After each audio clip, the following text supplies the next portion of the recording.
Howdy everyone, it's me once again, the one and only Killer Rodan.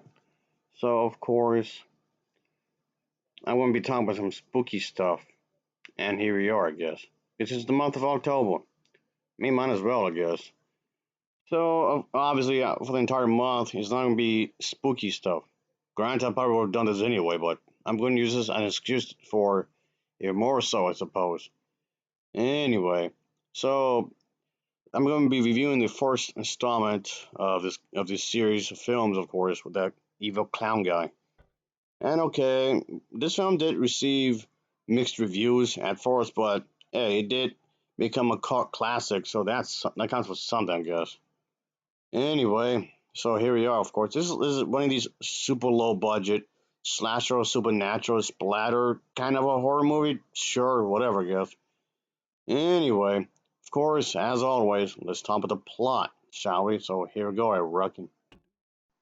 So yes, of course, as you might expect from judging from the title of this movie and just from the overall look, of course, there's gonna be this maniac, this crazy individual, and he's a clown. He's crazy.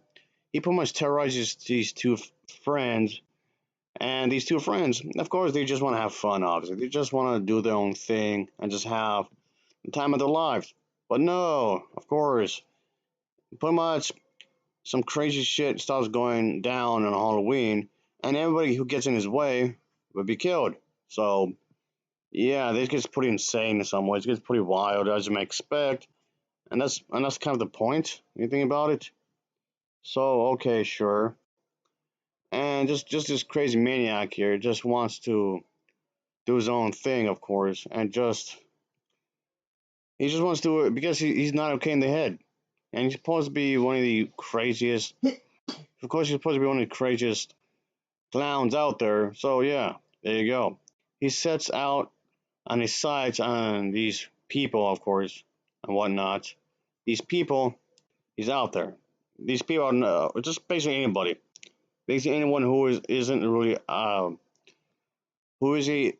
Basically any victim he feels that deserves to die. Really, when you think about it, sure. But anyway, but that's the thing though. That's pretty much the premise of this. When you think about it, fairly straightforward stuff. And yeah, there was actually an edited version of this movie on YouTube. I don't know if it's on there anymore, but that version that appeared on YouTube that did remove all the violence, blood, and gore as well as the nudity. So yeah, just letting you know. So there was more than one version of this film that came out. So there was that, of course.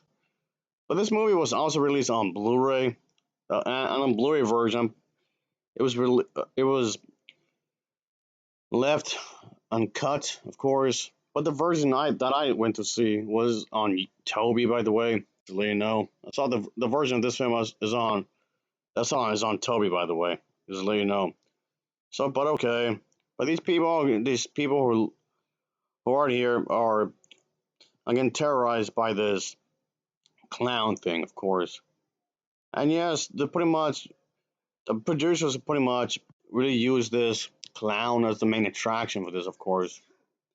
But I thought it was a pretty solid movie. It follows the standard slasher formula, I guess you could say. You can see that there are these characters on Halloween night, and there's a psycho clown, and he's insane. So yeah, it's pretty violent. It's pretty crazy, but I could see what they were trying to do here, folks. Of course, and one of the good aspects of this film is that yes, nothing is really even when the scenes that had been shot in dark, it's never too dark, really. I hate when some movies out there that would be shot in dark, you can't really see nothing. But this was completely enough that they didn't do that here. Yeah, like I was saying, this is super low budget. It's really, really low budget.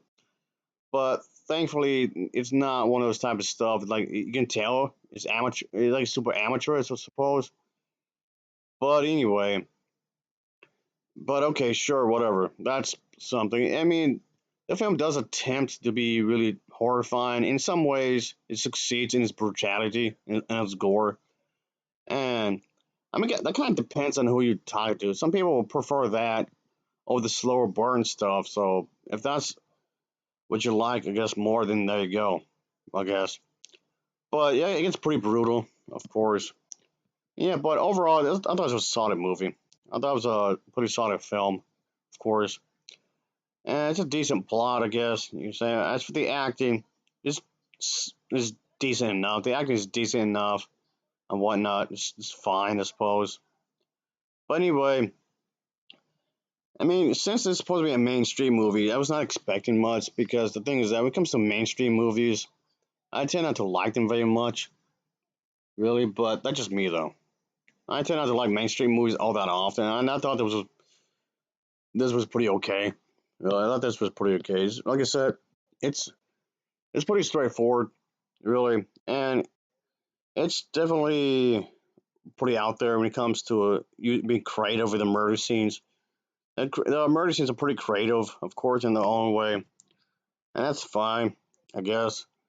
I can tell they're trying to go for like an old school slasher type of a movie, but nonetheless, I thought it was worth a watch. I guess it's kind of like they were trying to play like an homage kind of a thing. I mean, sure, okay, sure, why not? But so yeah, this may not have like the fanciest special effects or anything like a lot of movies nowadays, like Transformers. Michael Bay. Ugh. Don't expect like Michael Bay level CGI, really, just so you know. But of course, the people who are behind this film had to use a lot of tricks. Of course, when it comes to the editing, the effects, and all that, they had to use quite a bit of the tricks, obviously, when it comes to camera and whatnot. So there was that, I guess. Yeah, it does remind me heavily of the 1980s slasher movies, which clearly these people were trying to aim for. I'm going to say people, I mean the people who were behind this. It just reminded me of these 80s type stuff, I suppose. So there's that, I guess. It's fine, I suppose. And ultimately, I can say that this was a decent enough movie. I like the what the director was trying to aim for, the producers and whatnot. I like what they were trying to aim for in the grand scheme of things, because I thought it was a solid enough feature. While I didn't think that this wasn't really some grand masterpiece or anything, but it was decent enough, I reckon. I like the fact that there was practical effects. The practical effects really was a great thing in this film. I really like the fact that it was practical in a lot of ways. So that's wonderful right there. A decent film. But anyway, I'll give this an overall rating of a 6.7 out of 10. It gets a 6.7 out of 10 from me. So as always, thanks for watching and take care. Until next time. See ya. Oh yeah. Later.